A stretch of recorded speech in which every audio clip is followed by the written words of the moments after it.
Hey, welcome back to another episode of HeroTalk, the mostly weekly podcast from Rooter Hero Plumbing and Air. I'm David, one of the hosts, and with me is... Cat! And together, we're on the attack. attack. All right, Cat.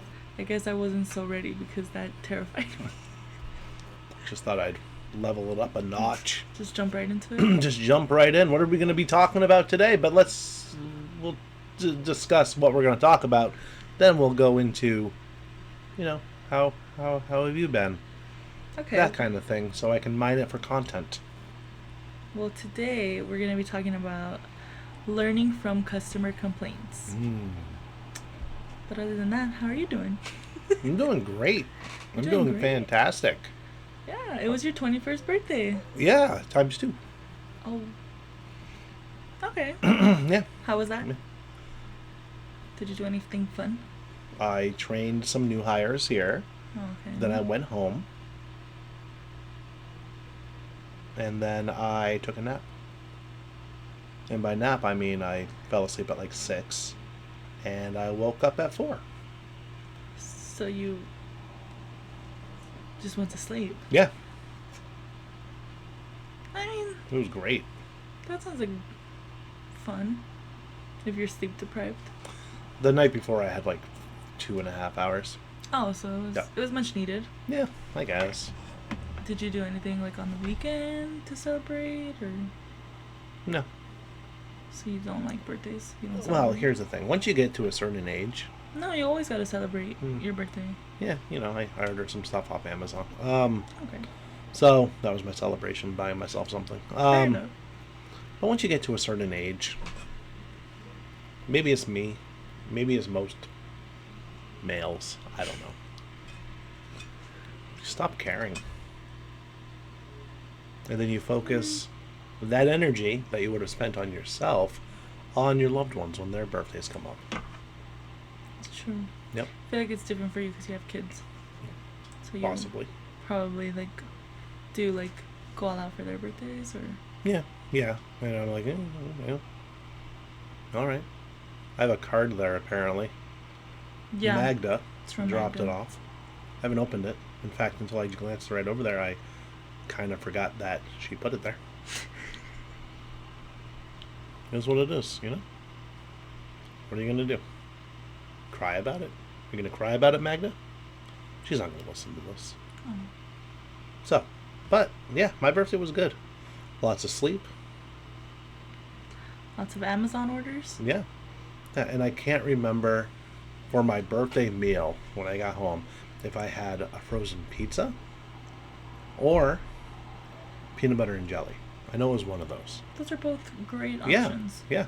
Well, if it's the frozen pizza I'm thinking about, it's like... Not that great? No, it was disgusting. But it's the generic brand. So I feel like you would remember. Yeah, but I also fell asleep for like 12 hours. 14 hours. It was Something good like enough that. to put you in a food coma. I'm just lucky I pulled it out of the oven before I fell asleep. So, if that's what I had, that might have been Monday or Wednesday or Tuesday. One of the days of the week. I might even be misremembering that. It's all a blur. I'm old now. It's the birthday times too, huh? Yeah. Kicking in. Yeah, I'm old now. I don't have a memory anymore. Those things are just non-existent, huh? Yeah. So, but that's enough about me. What about you? What have you been up to, Kat? I'm good. Today we went to the Alexandria house for our Hero Helps. All right. And we donated a bunch of back-to-school supplies, and it was so nice. David's birthday decorations fell. But yeah, it was really nice. We donated a bunch of glue sticks, paper, notebooks, pens, pencils. Yeah, that's awesome. Yeah. Did they like it? Yeah, they did. They said that they really appreciated it.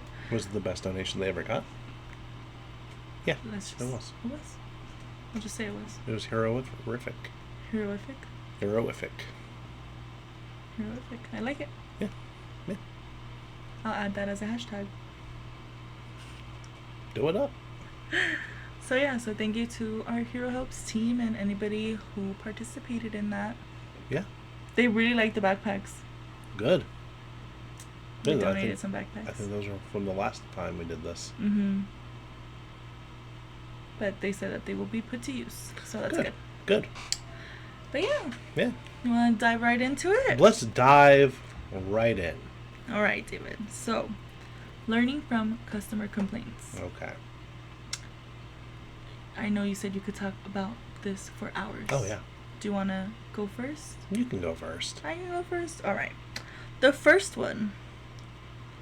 What can be learned from customer complaints? What can be learned from customer complaints? Number 1. Okay. Identify product or service issues. Yes. How do you feel about that? That's what customer complaints should be mined for. Yeah, I agree. Number 2.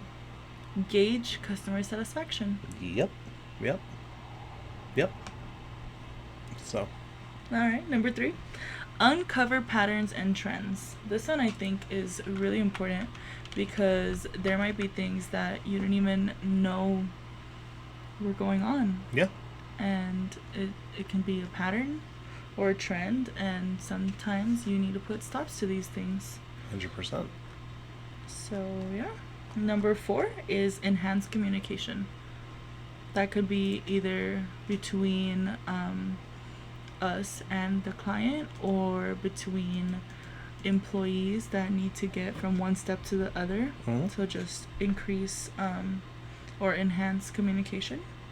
And then I have discover other problems that may occur, like that you never think of. True. And identify training needs, which I feel like is especially important for you, David, because you do most of the training. Yeah. So key things that customers may complain about, you can add it to your training and go from there. Yeah. What else do you want to talk about? I see you pulled something up. Oh, I pulled up 3 separate blog posts I did for my personal stuff. But it is about this, right? So, and I won't read it word for word because it is not family friendly. All right. Because it is real. So, but I came up with a thing not that long ago. June, end of June, I can read the timestamp, about customer dissatisfaction surveys. Okay. So, a lot of companies, after service is done, send out Net Promoter Score survey, customer satisfaction survey, customer effort score survey, this, that, and the other, which gives a maybe not a 100% accurate indication of how the company is doing.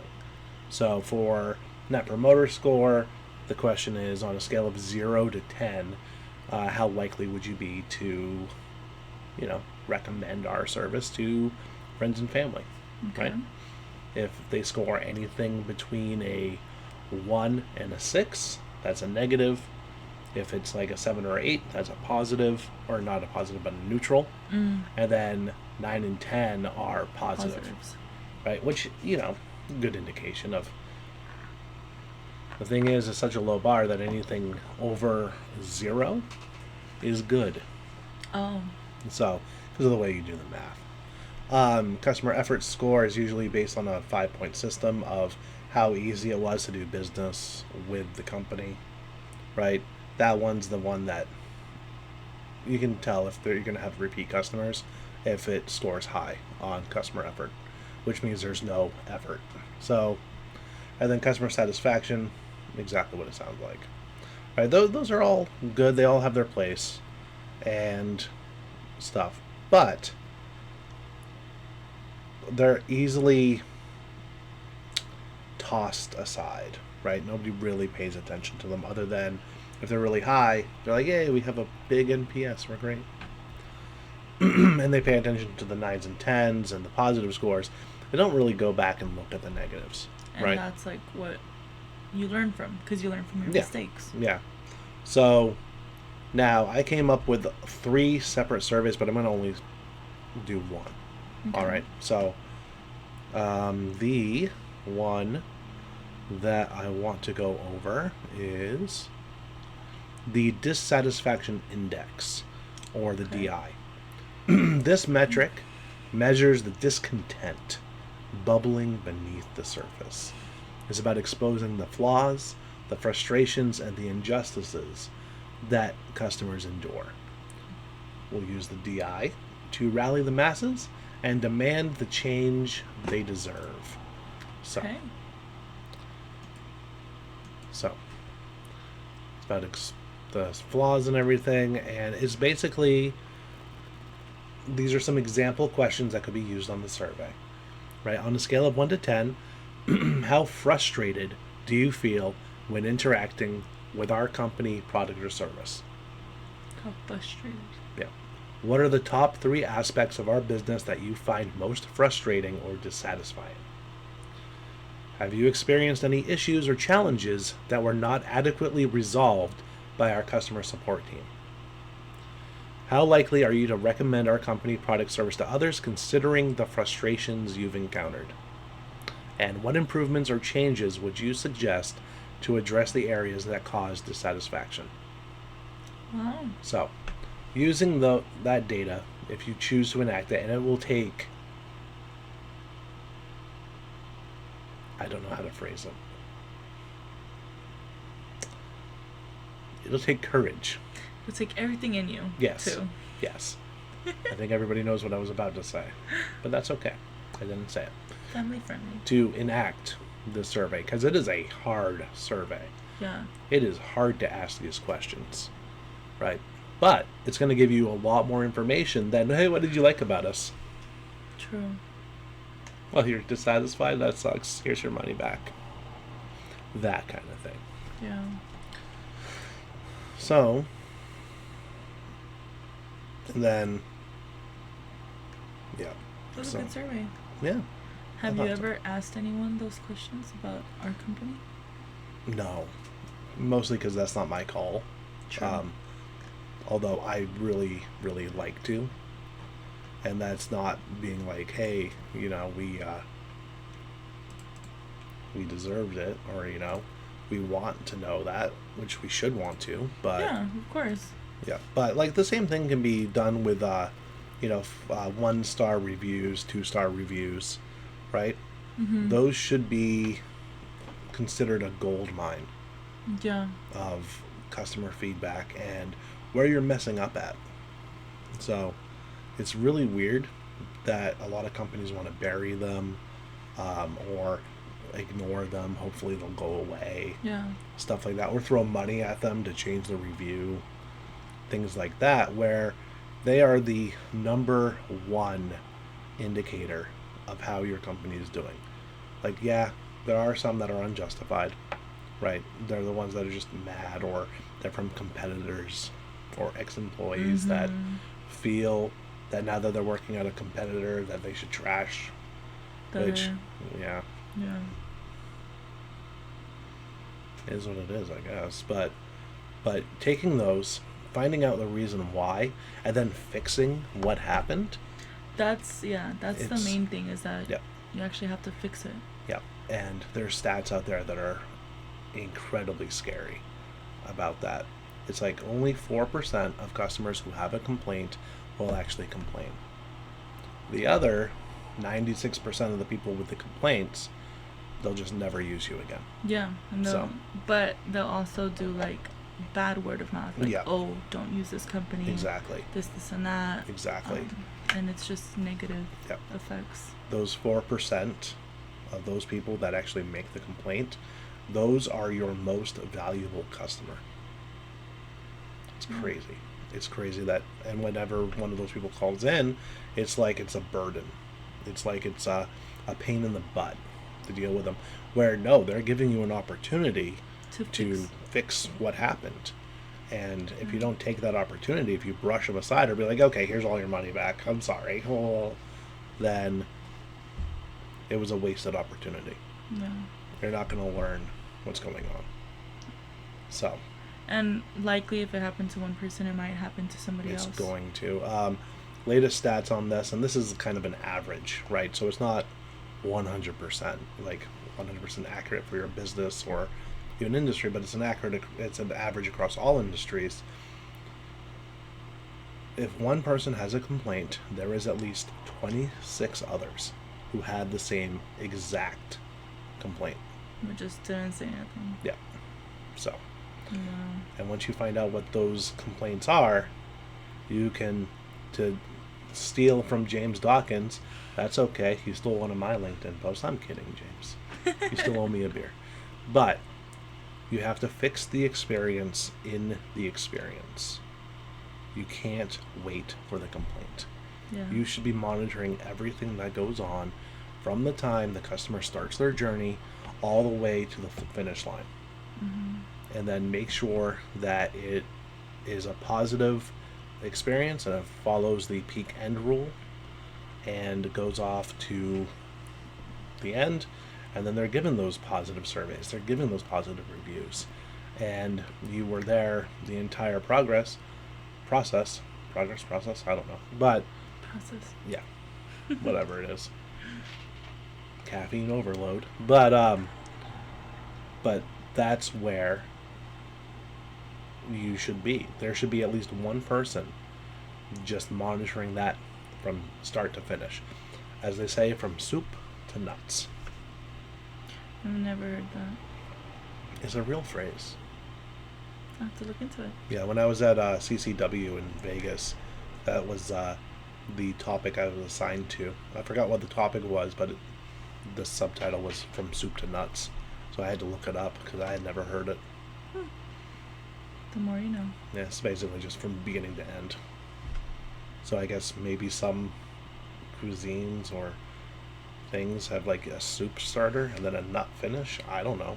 I'm not going to read too much into that, but that makes more sense. I guess. What were you thinking? I was just like, how does it go from a soup to a nut? Yeah, exactly. That's hard. Yeah. Yours makes more sense. Yeah. But yeah, you pretty much covered all the bullets I have here. Oh, okay. Okay. The other thing that I'd also like to mention is that aside from just like it helping the company, for us specifically, it might also help the technicians. Yep. Which I have here. It helps the technicians' performance, evaluate the skills and professionalism of the plumbing technicians. Yep. So, every single complaint that comes in is a learning opportunity for everybody else in the company. Yeah. And here's another thing that I didn't touch on, but I think it bears saying, is that a complaint should not just be resolved. A complaint is an opportunity to restore the customer's confidence in the company. Their trust in us. Yeah, it's not enough to resolve the complaint. Yeah. Anybody can resolve a complaint. Usually it's by throwing money at it, right? Just and to then make they'll them go just away. still never use us again. Exactly. And they're going to tell all their friends, yeah, they gave me the money back, but they still had to give me money back. Yeah. It didn't change what happened. So a lot of people think that paying money to make someone go away means they go away. They forgot that people talk. That domino effect. Yeah. And then those friends tell other friends. And it's a no good situation. Yeah. So I agree. But I think customer complaints are one of the strongest, best ways of improving a company. Yeah. I They're mean, very valuable. you should always strive to not get a complaint. I mean, that's obvious. Of course. But they're going to happen. Yeah. And you want to hear some other stats? Sure. Okay. This one's scary. I'm like, I love that you just know these. It's my life. It's my life. I get hyper fixated on things, and this was one of them. Which, thankfully, this one was work related. So, all right. So, what is it? A 2% increase in customer retention has the same effect as a 10% cost decrease. Wow. So, if you're able to keep more customers, keep them coming back, you don't have to reduce costs as much. right? So when you're going through a recession or you're trying to downsize or whatever, if you up the customer retention, it's gonna take care of itself, Yeah. right? Especially if you go and learn from your mistakes, learn from the complaints, and fix whatever it is that people are complaining about. And usually you know, Yeah. right? Usually you know what the complaints are. And if you don't know, go out onto the call center floor and just hang out for an hour. You will learn every single complaint that customers have within that hour just by, you don't even have to like barge in on the phone calls. You can just listen. Yeah, you'll hear it. So, and that's another big thing is like, you should be listening to, you should be having transcriptions of, and you should be measuring the sentiment of every single complaint call that comes in. Yeah. And then use those to make everything better. So, As examples. yeah, it's like, hey, we have this complaint. What can we do about it? It was for this branch, but I'm sure it happens here as well. What can we learn from it? Yeah. So, the call centers in most companies are just treasure troves of information, not only for customer complaints and training issues, but also for like marketing. Like if you run a trades company, listen to some recorded calls and listen to how the customers describe their issues, right? You can use that for your marketing. True. You can establish what the voice of the customer is and then use those as your keywords.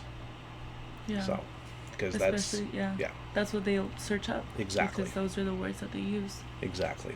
So, just food for thought there. But the same concept with customer complaints. So, and they're going to happen. Don't be afraid of them. Don't try to shove them under the rug. Don't put them under the bed. Because if you do, they will fester. Yeah. And they will just become cancerous, and they will eat away at your organization. And they always, like, the truth always comes out. Yep. So it's Yep. best to not Yep. hide it. Like, just Right. learn from it, take care of it, and try not to let it happen again. Yep. 100%. And that is something that a lot of companies need to remember. Is don't get mad at the people making the complaints. Or, because I've seen this before in other places, don't get mad at the people that are, exposing the complaints and sharing what the complaints are. Yeah. Because I've seen that. I've seen when executives and people get mad at the person that, like, took the complaint. It's just like, what are you doing? Yeah. It's like, you don't want to know about this stuff? It's better to know. You should want to know about this stuff. Yeah. It's crazy. It's just insane. But it's also how people complain too, because there's a nice way. Oh, yeah. and there's Yeah. I mean, people are going to complain. It's like, that's the thing. I mean, you see a lot of 5 stars, you see a lot of 1 stars. You don't see many of the other in ones, between. right? Yeah, true. You don't see many, like, 3-star reviews. The only time that I've really seen 3-star reviews is, like, there's this place, I think it's in North Hollywood, called OK Chinese, right? And they That's live up... the name of it? Yeah. Oh. They live up to their name. I don't know if it's still open. I can find Okay, out. Chinese. OK Chinese. Yeah. Yeah. Still open. Oh, and there seems to be a few of them as a chain now. All right, cool. So they have 3.5 stars, Oh, yeah? or 3 stars, depending on which location, right? So they do live up to their name. They're okay. They're okay. And you know what? When you go there, giant portions, right? It could feed an army. Decent prices. At least it was 5 years ago. But it is pretty bland.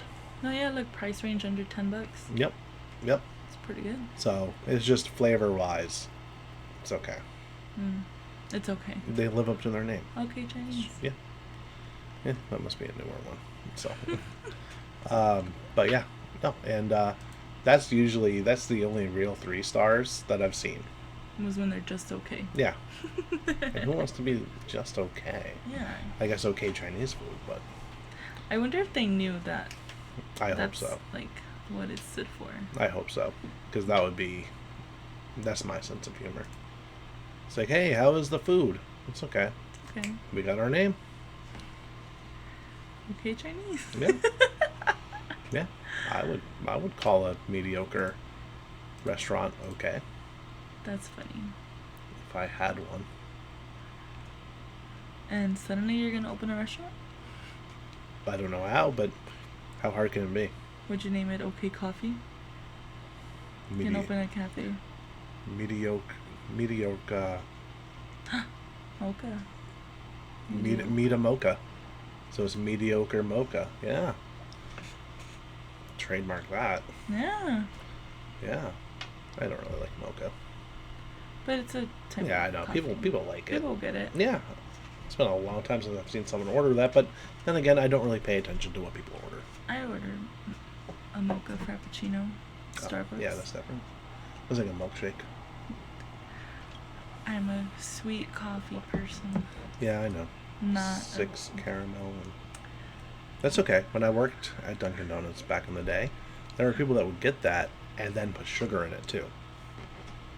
Oh, that's crazy. And then they suddenly stopped coming, and I was like, they're probably dead. Did they die? I don't know. They just never came back, so maybe they moved. Oh, David, But that's so stressful for me. I don't want to die. when your foot starts getting numb for no reason, I maybe don't know. cut back on the swirls. Okay.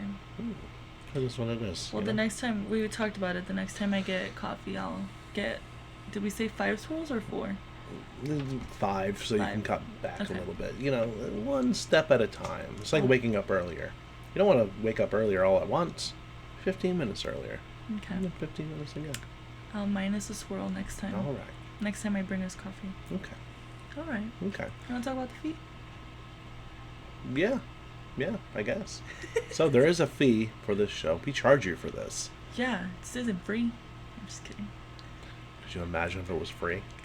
All this time and energy put in for something free? No. No, there is a fee. And that fee is to like, review, subscribe, and share. And, not or, and. And do all of those things. Unless you've already done that.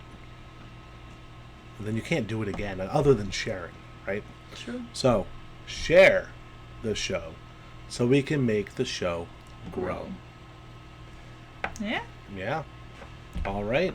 Well, Kat, David. go out there and let's solve some issues. Let's resolve and restore some customers' confidence in us. Yeah. Yeah. There's always room for improvement. Always. Bye. Bye.